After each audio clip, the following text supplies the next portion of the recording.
ఇశ్రాయేలు యొక్క 12 గోత్రాలు లేక ఇశ్రాయేలు యొక్క ప్రజలు అందరూ కూడా ఐగుప్తు దేశమును విడిచిపెట్టి ఆ యొక్క కనానుకు ప్రయాణములో 40 సంవత్సరములు వారి యొక్క జీవిత యాత్రలో వారు చేసినటువంటి మజిలీల గురించి, ఆ యొక్క స్థలాల గురించి మనము దేవుని వాక్యమును ధ్యానం చేసుకుంటూ ఉంటున్నాం. సంఖ్యాకాండము పరిశుద్ధ గ్రంథములో నుండి 33వ అధ్యాయము 20వ వచనాన్ని చదువుతున్నాను. దేవుని వాక్యమును శ్రద్ధగా ఆలకిద్దాము రండి. రిమ్మోను పారెసులో నుండి బయలుదేరి లిబ్నాలో దిగిరి 17వ స్థలములోనికి వచ్చారు. ఆ స్థలము పేరు లిబ్నా. లిబ్నా అనే మాటకు అర్థం ఏమిటంటే తెలుపు అని అర్థం.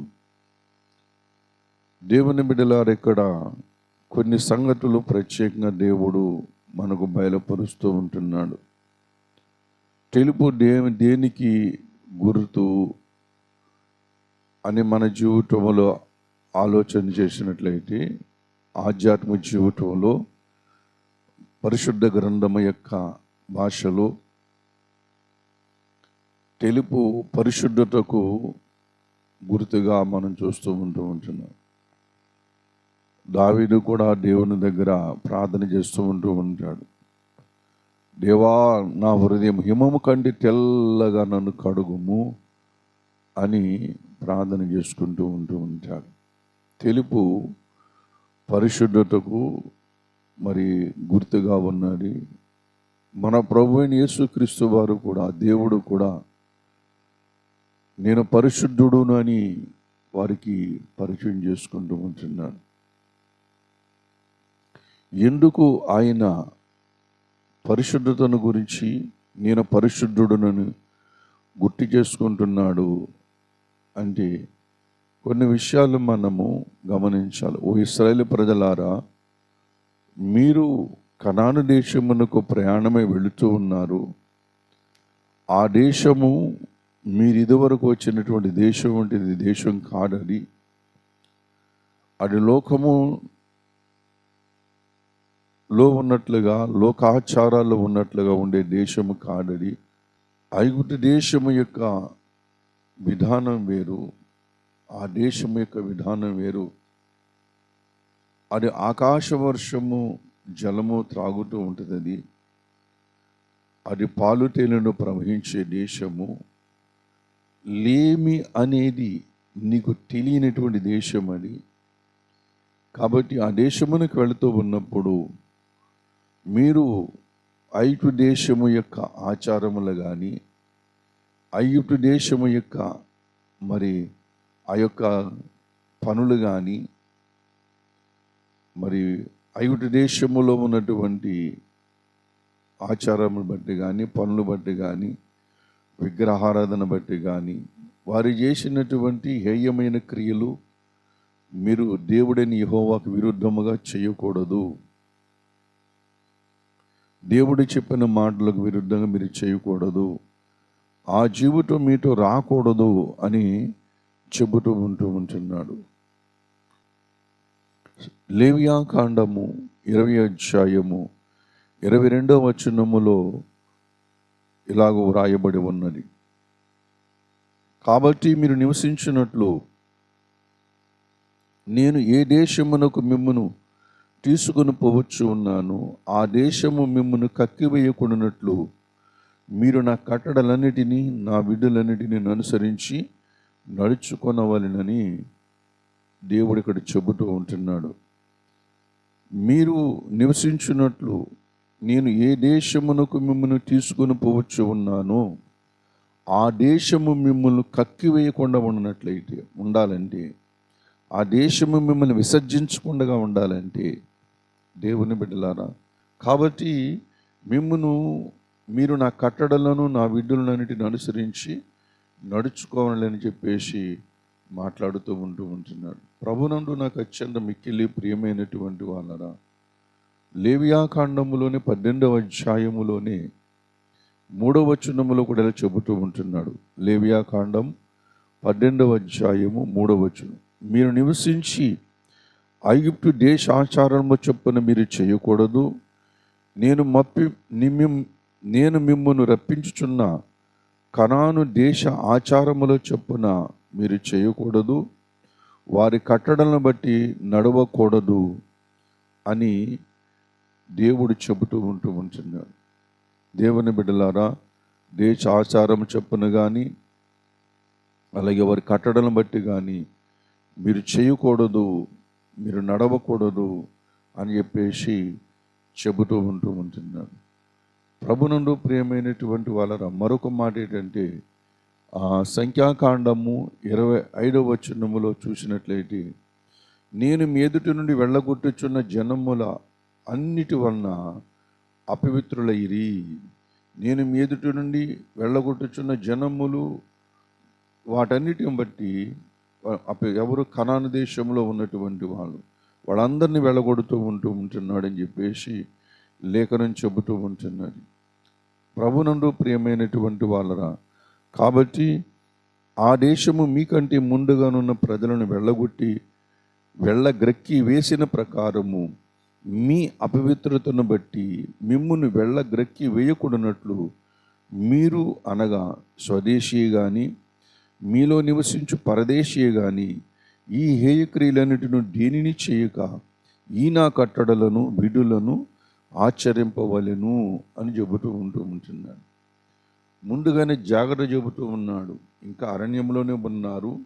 ఈ లిబ్నా అనే స్థలములో ఉండి వాళ్ళకి ఆ స్థలములో దేవుడు వారిని మరి పాలు తేనెలు ప్రవహించే దేశంలోనికి తీసుకుని వెళుతూ మధ్యలో వీళ్ళకి మరి దేవుని గురించి, దేవుని యొక్క వీధి విధానాల గురించి, అక్కడ ఎలా ఉండి ఐగుప్తులు ఎలా ఉన్నారో అక్కడ ఎలా ఉండాలో, ఐగుప్తులో ఉన్న క్రియలు ఎలా చేయకూడదు, అలాగే అక్కడికి వెళ్ళిన తర్వాత నీ దేవుడిని యెహోవా కట్టడలను విధులను ఆజ్ఞలను అనుసరించి నడుచుకోవాలని లేఖనం చెబుతూ ఉంటున్నది. ఎందుకు చెబుతున్నాడంటే, ప్రభునందు ప్రియమైనటువంటి వాళ్ళరా, ఎందుకు చెబుతున్నాడు ఇలాగంటే, నీ దేవుడైన యెహోవా పరిశుద్ధుడు గనక మీరును కూడా పరిశుద్ధులై ఉండాలని దేవుని లేఖనం మనకి తేటగా తెలియజేస్తూ ఉంటున్నది.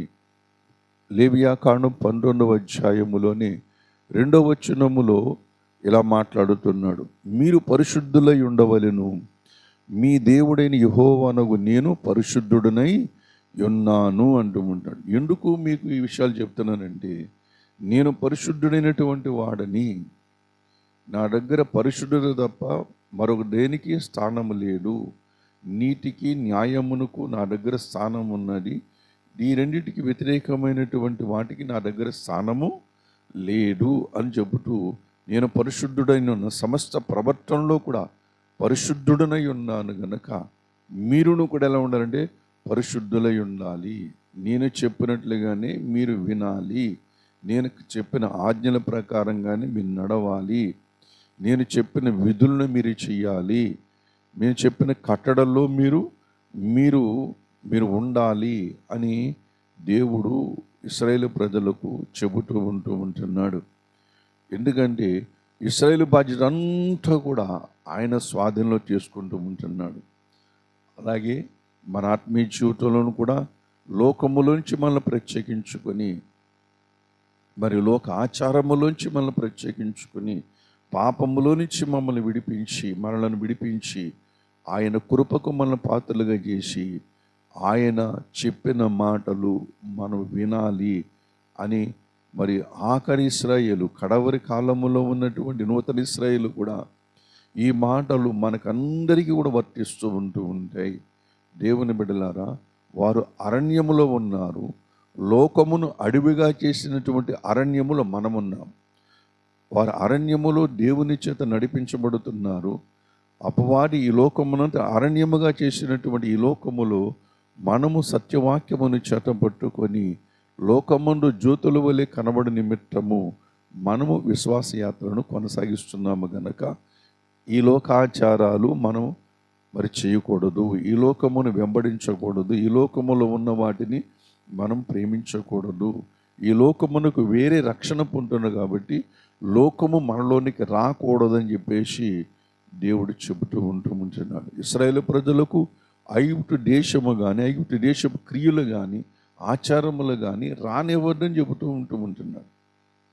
ఎందుకంటే నేను మీ దేవుడైన యెహోవాను, నేను పరిశుద్ధుడును గనుక మీరును కూడా పరిశుద్ధులై ఉండాలని చెబుతూ ఉంటున్నాడు. లేవియా కాండము 20 అధ్యాయము 7-8 వచనాల్లో ఇలా చెబుతూ ఉంటున్నాడు. కావున మిమ్మును మీరు పరిశుద్ధపరుచుకొని పరిశుద్ధులై యుండుడి, నేను మీ దేవుడైన యెహోవాను, మీరు నా కట్టడలను అనుసరించి వాటిని అనుసరింపవలెను, ఆచరించి వాటిని అనుసరింపవలను, నేను మిమ్మును పరిశుద్ధపరచు యెహోవాను అంటూ ఉంటున్నాను. నేను మిమ్మల్ని పరిశుద్ధపరుస్తాను, నేను పరిశుద్ధుడును, మిమ్మల్ని మీరు పరిశుద్ధపరచుకోండి, నేను మిమ్మల్ని పరిశుద్ధపరుస్తాను. దేవుని బిడ్డలారా, దేవుని దగ్గరకు వచ్చి మనల్ని మనం పరిశుద్ధపరుచుకోవాలని దేవుని లేఖనం చెబుతూ ఉంటున్నది. నేను పరిశుద్ధపరుస్తాను. ఎవరైతే దేవుని మాటకు విధేయులవుతారో వారిని దేవుడు పరిశుద్ధపరుస్తూ ఉంటాడు, నీతిమంతులుగా తీరుస్తూ ఉంటాడు.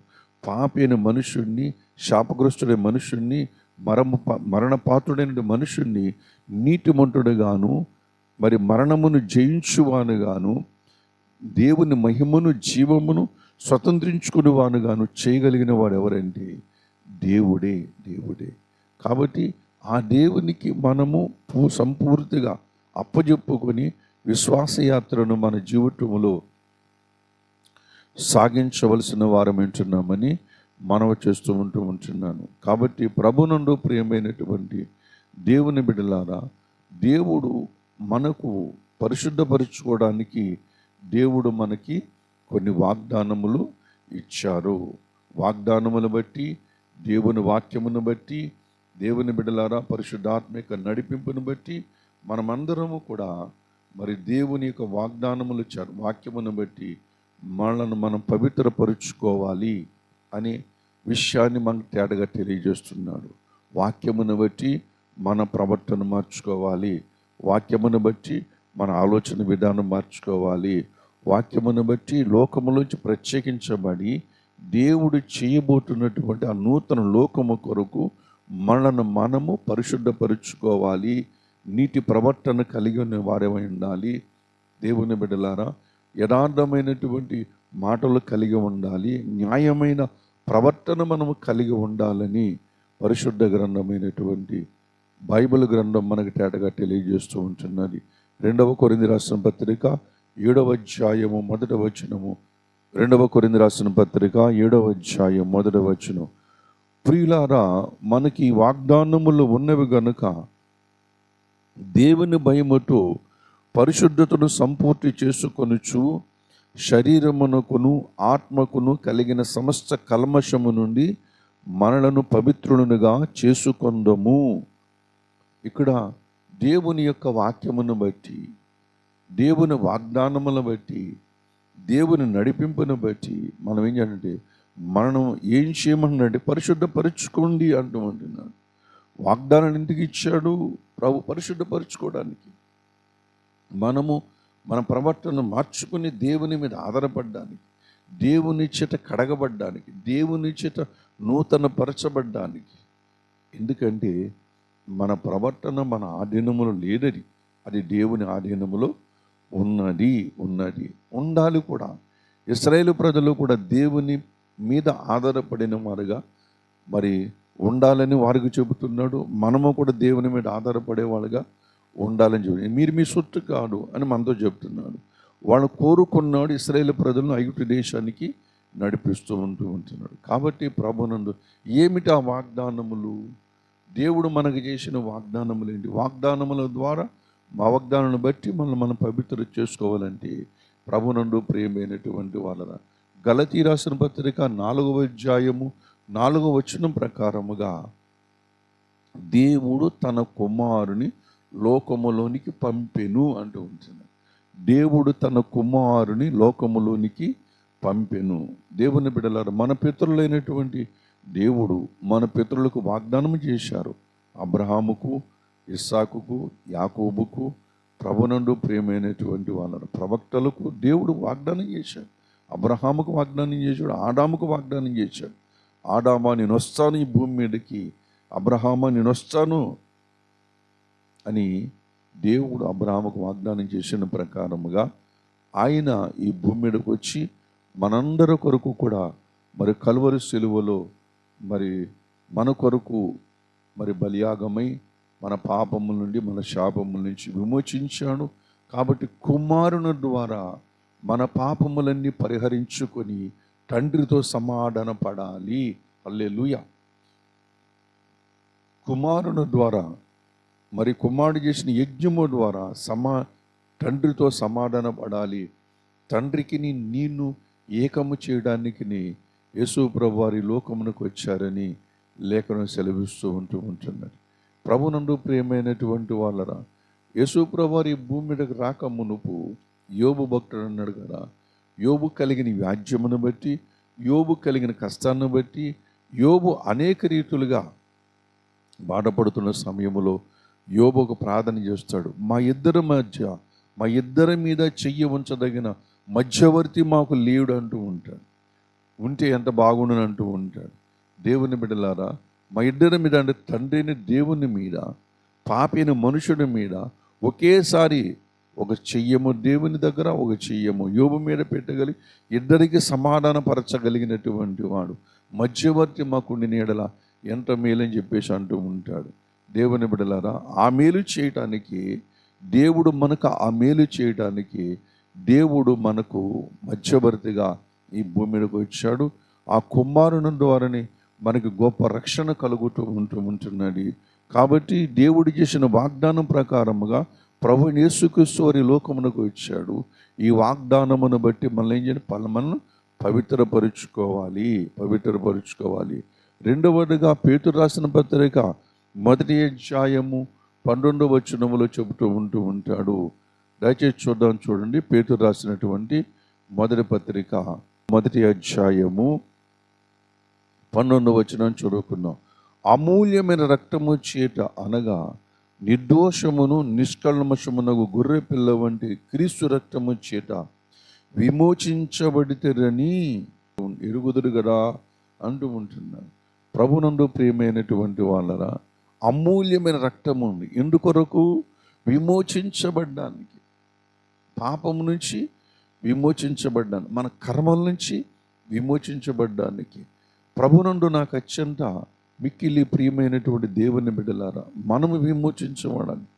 పాతాళ వశములో నుంచి మనం విమోచించడానికి, పాపములో నుంచి మనల్ని విమోచించడానికి, మరణములో నుంచి మనల్ని విమోచించడానికి ఏ దేవుడు మనకు వాగ్దానం చేశాడో ఆ దేవుడే మన కొరకు తన అమూల్యమైన రక్తమును కూడా సిద్ధం చేశాడు. కాబట్టి రక్తము దగ్గరకు వచ్చి ప్రతి వారు కూడా తమ దోషములు కడుక్కొని దేవునితో సమాధాన పడాలని, మారు మనసు పొందాలి, బాప్తిసం పొందాలని దేవుడు సర్వమానవాళికి కూడా మరి ఆయన పిలుస్తూ ఉంటున్నాడు. కాబట్టి ఈ వాగ్దానములు బట్టి ప్రభునందు ప్రియమైనటువంటి వాళ్ళరా మనము పరిశుద్ధపరచబడి దేవునికి ఇష్టలేనిటువంటి ప్రజలుగా ఉండాలని లేఖనం చెబుతూ ఉంటున్నది. అదే విషయాన్ని అపోస్తలుడైన పౌలు మరి అపోస్తల కార్యములో 13వ అధ్యాయం 34వ వచనములో గుర్తు చేస్తూ ఉంటున్నాడు. దేవుడు దావీదుకు పవిత్రపరిచే వరములు ఇచ్చాడని, దేవుడు దావీదుకు తను పవిత్రపరుచుకునే వరాలు ఇచ్చాడట. దేవుని బిడ్డలారా, అన్ని వరముల కంటే ఈ వరము చాలా శ్రేష్టమైనది. మనలను పవిత్రపరిచే వరము అంటుంది.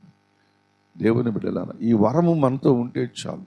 ఏ తర్వాత ఈ స్వస్థపరిచే ఈ ప్రవచనాలు లేకపోతే ఇంకోటి ఎన్నో వరాలు ఉన్నాయి. ఆ వరాలు ఎందుకంటే శ్రేష్టమైనటువంటి వరం ఏంటంటే మన ప్రభువైన యేసుక్రీస్తును మనం పొందుకోవడమే శ్రేష్టమైనటువంటి వరం. పరిశుద్ధాత్మ దేవుని పొందుకోవడమే శ్రేష్టమైనటువంటి అన్ని వరములకండి. ఎన్నో వరాల గురించి మాట్లాడుతాడు కొరింథీ సంఘములో అపోస్తలుడైన పౌలు. మాట్లాడుతూ చివరికి వచ్చేసరికి అన్నాడు, వీటిలో శ్రేష్టమైనటువంటి వరములను మీరు అడగండి, పొందుకోండి అని చెప్పేసి మాట్లాడుతున్నాడు. వరములన్నీ మంచివే కదా, మరి శ్రేష్టమైన వరములు అంటే అన్నిటికంటే విలువైనవి కూడా ఉన్నవి. ఆ వరమే నిన్ను పవిత్రపరిచి దేవునితో సమాధానపరిచే వరము, క్రీస్తును సంపాదించుకున్నట, వరమును సంపాదించుకున్నట. ఈ లిబ్న అనుభవం మనకి తెలుపు అనే మాటకు అర్థముగా మరి పరిశుద్ధతకు దేవుని గురించి మాట్లాడుతూ ఆయన పరిశుద్ధుడైన దేవుడు కాబట్టి మనం ఐగుప్తు దేశంలో ఉన్నటువంటి ఆ క్రియలు మీతో తీసుకురావద్దు. అలాగే లోకములో ఉన్న మనము కూడా అటువంటి లోక మర్యాద చెప్పు నడుచుకోకుండా దేవుడు ఆజ్ఞాపించినది, దేవుడు చెప్పిన పని మనం చేయాలని లేఖనం చెబుతూ ఉంటున్నది. అలా పవిత్రపరుచుకొని దేవునికి ఇష్టలుగా ఉండాలని మనకు దేవుని యొక్క వాక్యము తేటగా తెలియజేస్తూ ఉంటున్నది. ప్రభునందు నాకు అత్యంత మిక్కిలి ప్రియమైనటువంటి వాళ్ళరా. కాబట్టి ఎందుకంటే మనము వెళ్ళుచున్నటువంటి లోకము అన్ని లోకాలకు కూడా చాలా చాలా చాలా భిన్నమైనటువంటి లోకం అది. అది దేవుడు చేసిన సృష్టిలో, గత యుగాల్లో చేసిన సృష్టిలో ఉన్నటువంటి లోకముల కంటే అది సర్వోన్నతమైనటువంటిది. అది సర్వశక్తుని యొక్క చేతుల మీద నిర్మించబడినటువంటి పట్టణం అది అని చెప్పేసి కూడా బైబిల్ గ్రంథం తేటగా తెలియజేస్తుంది. ఆ లోకములోనికి నిషిద్ధమైనది వెళ్ళడు, అసహ్యమైనది వెళ్ళడు, అబద్ధమైన ధరించిన ఏది కూడా దాంట్లోనికి వెళ్ళదని చెప్పేసి లేఖనం సెలవిస్తూ ఉంటున్నది. ప్రభునందు ప్రియమైనటువంటి వాళ్ళరా, నిషిద్ధమైనది దాంట్లోనికి వెళ్ళదు, అసహ్యమైనది దాంట్లోనికి వెళ్ళదు, అబద్ధమైన దాన్ని జరిగించుడు ఎవరు కూడా దాంట్లోనికి ప్రవేశించు. అంత పరిశుద్ధమైనది. కాబట్టి దేవుని దగ్గర మనము నీతిని నేర్చుకోవడానికి, పరిశుద్ధపరచబడ్డానికి, దేవుని దగ్గర న్యాయమును నేర్చుకోవడానికి, దేవుని యొక్క చిత్తమును గ్రహించడానికి, మన ఆత్మీయ జీవితంలో ఎల్లప్పుడూ కూడా దేవుని దగ్గర శుద్ధ ప్రవర్తన కలిగి ఉండడానికి మన ప్రార్థనలు, మన యాచనలు, మన ఉపవాసాలు, మన యొక్క ప్రభునందు ప్రియమైనటువంటి వ్రతములైనా సరే దీని కొరకే మనం ప్రయాసపడుతూ ఉండాలి. దీని కొరకు మనం ప్రయాసపడుతూ ఉండాలి దేవుని బిడ్డలారా. కాబట్టి దాని కొరకు తమ జీవితాలను సమర్పించుకొని దేవుని ఎదుట పరిశుద్ధంగా ఉండాలని ఎంతోమంది భక్తులు మరి దాని కొరకు ఒక యాగముగా, ఒక యోగముగా దాని గురించి తమ్మును తామును దేవునికి అప్పచెప్పుకొని వారి జీవితాలు దేవుని బిడ్డలారా ధన్యం చేసుకున్నారు.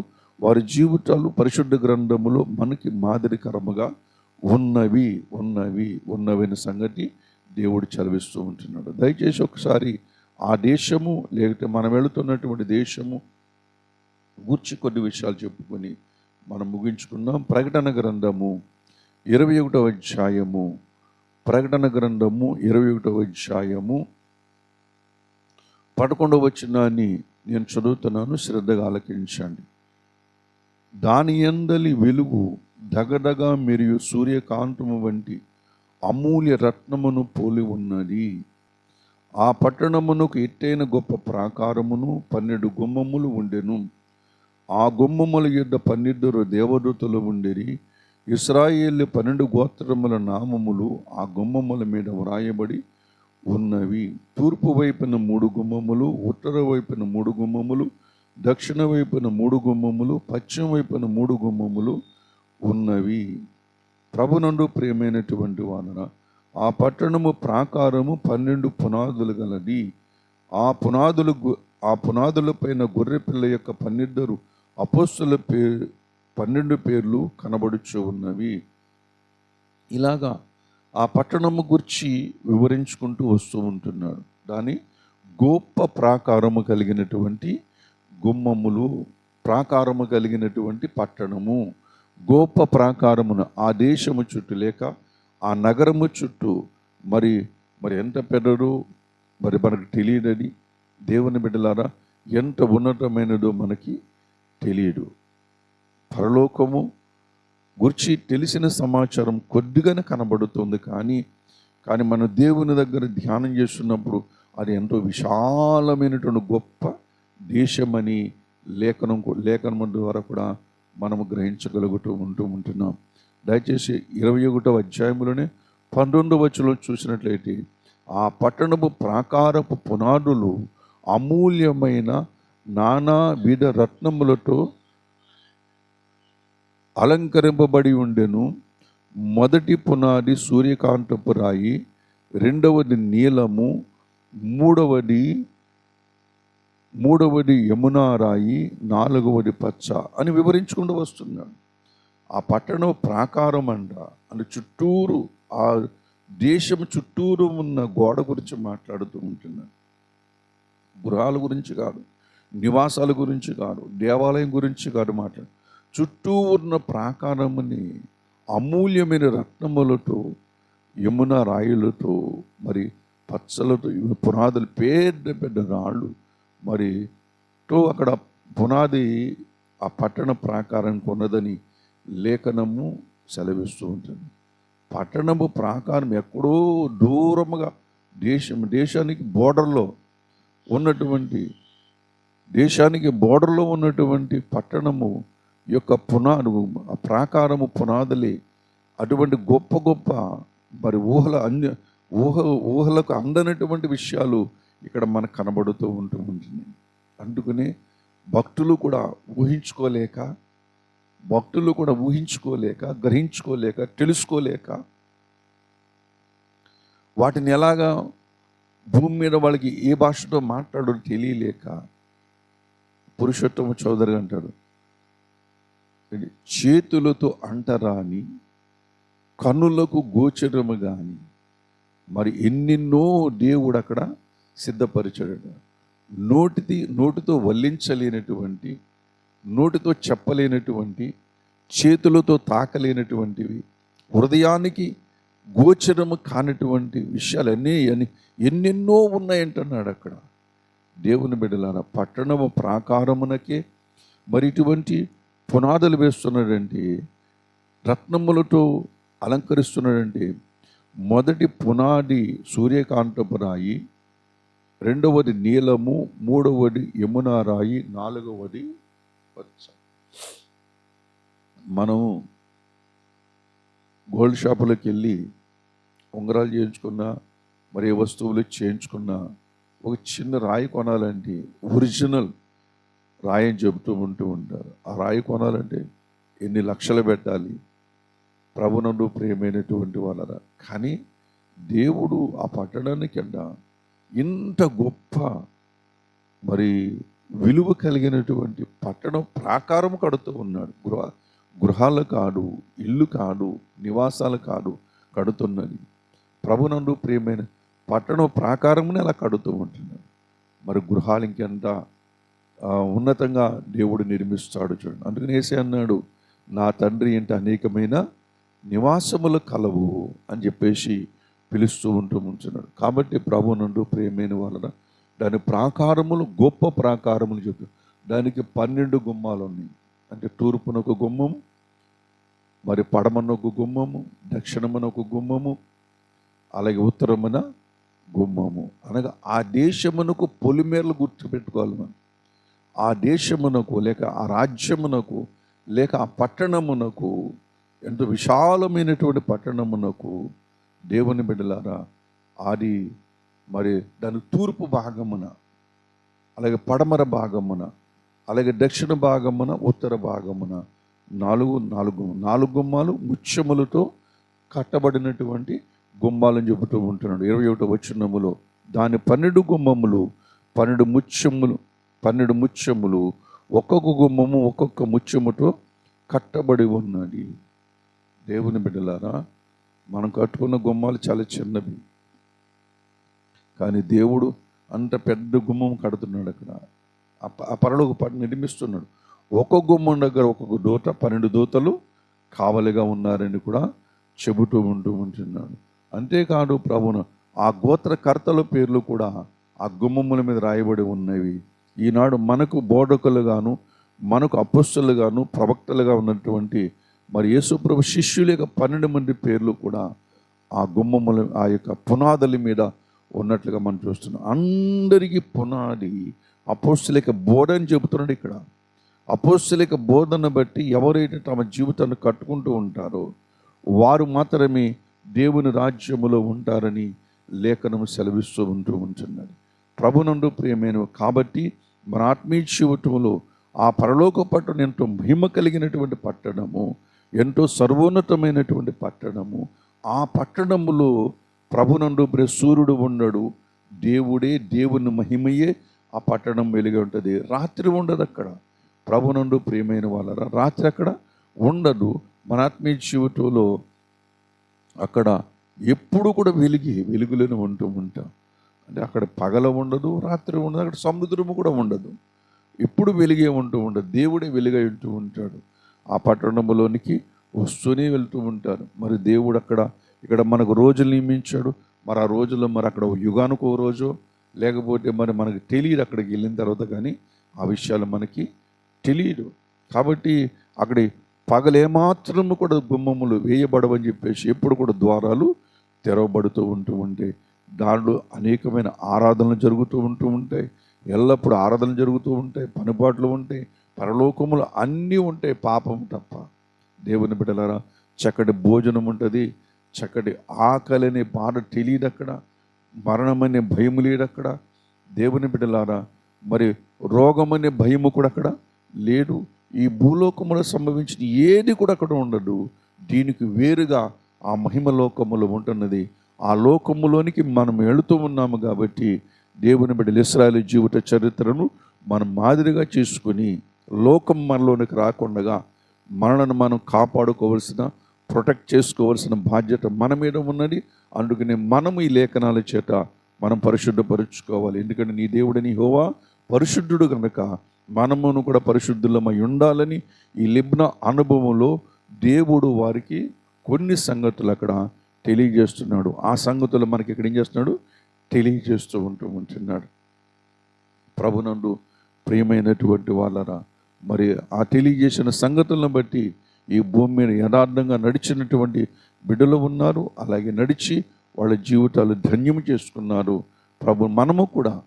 మనము కూడా దేవుని యొక్క అడుగుజాడలు నడిచి కష్టమైన, భారమైన, మరి బాధైన, ఇరుకైన, ఇబ్బంది అయినా, మార్గాయాసమైనా సరే మన విశ్వాసాన్ని మనం ఏం చేయాలి, కొనసాగించుకోవాలి. దేవుని బిడ్డలారా, లాజరు ఉన్నాడు. లాజరు తమ జీవితంలో కష్టపడ్డాడు, శ్రమ పడ్డాడట.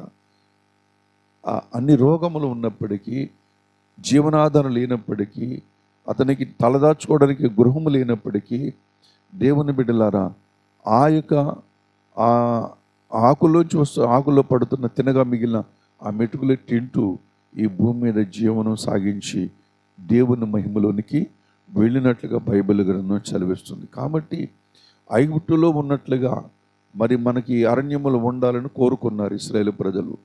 కానీ దేవుని బిడ్డలారా, ఐగుప్తులో మాకు జరిగినట్లుగా ఇక్కడ జరగాలనుకుంటున్నారు. కానీ దేవుని కొరకు శ్రమపడి మనం వాగ్దాన దేశము కొరకు నేను శ్రమ పడాలి, నా పిల్లలు నేను కూడా ఆ వాగ్దాన దేశంలో ఉండాలి అని దేవుని మీద ఆధారపడినట్లయితే వాళ్ళు 40 సంవత్సరాలు కాదు, ఎప్పుడో వెళ్ళిపోతుంది ఆ కనాను దేశంలో. కానీ ఎందుకంటే వీళ్ళకి శుద్ధమైన ప్రవర్తన కలుగు చేయాలి, వీళ్ళని పరిశుద్ధపరచాలి, వీళ్ళకి విధేయత నేర్పాలి, వీళ్ళకి పరిశుద్ధత నేర్పాలి, వీళ్ళని మొత్తం వాళ్ళ శరీర దేహంలో ఉన్నటువంటి ప్రతి పాపము నుంచి వాళ్ళు పవిత్రపరిచి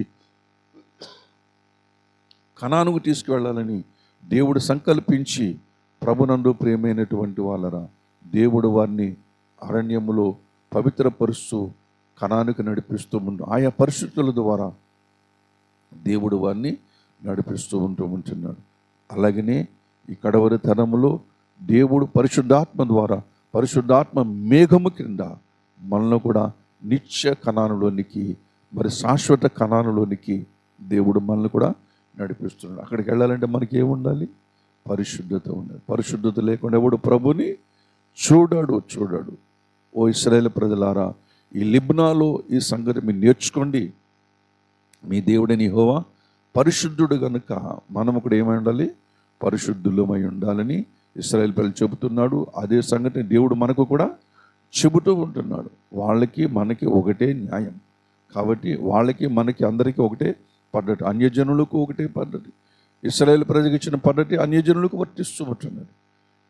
మనము వారి పద్ధతిని అనుసరించి దేవుని పద్ధతిని అనుసరించి నడుచుకుని ఎడల దేవుని బిడ్డలారా ఆ రాజ్యంలో మనము చేరుకుంటామనే సంగతి మనం జ్ఞాపకం చేసుకుని విశ్వాస జీవితంలో మరి అనుదినము కూడా దేవుని దగ్గర అవుతూ ఆ దేశము చేరుకునేంత వరకు ఈ రక్షణ, ఈ విశ్వాసము, ఈ భక్తి, ఈ లేఖన ధ్యానములు విడిచిపెట్టకుండా అనుదినము ఆ ప్రవర్తన మనకు లేకపోతే సంపాదించుకున్న దేవుడిస్తాడు. దేవుని బిడ్డలారా ఇంతవరకు అలా నడవకపోతే ఇప్పుడు దేవుని దగ్గర ఒక నిబంధన చేసుకుందాం, దేవుడు నడిపిస్తాడు. ఎందుకంటే నీ దేవుడిని యెహోవా నీ మీద కోపగించేవాడు కాదు. నిన్ను ఆయన మహాబలవంతుడే, కానీ ఆయన బలానంతటిని కూడా ఒక చిన్న మట్టి ముద్ద నీ మీద చూపించేవాడు కాదు. ఆయన బలాన్ని చూపించాడు, ఆయన కోపాన్ని కూడా చూపించాడు. ఆయన ప్రేమ, ఆయన జాలి నీ మీద చూపిస్తాడు. క్షమించడానికి సిద్ధ మనసు గలవాడు. కాబట్టి మన ప్రవర్తన విషయంలోను, మన మాటల విషయంలోను, మనం చేస్తున్న పనుల విషయంలోను, దేవుని బిడ్డ మనం నడుస్తున్న మార్గం విషయంలోనూ కూడా మరి మన పనులు చక్కబెట్టుకుని, దిద్దుకొని, మలుచుకొని, మార్చుకొని దేవునికి ఇష్టలుగా బ్రతికి ఆ నూతన కణాల్లోనికి ప్రవేశించుదాము. రండి ప్రార్థన చేసుకుందాం. దేవుడి మాటలు మన వెనుకల్లో దీవించునుగాక.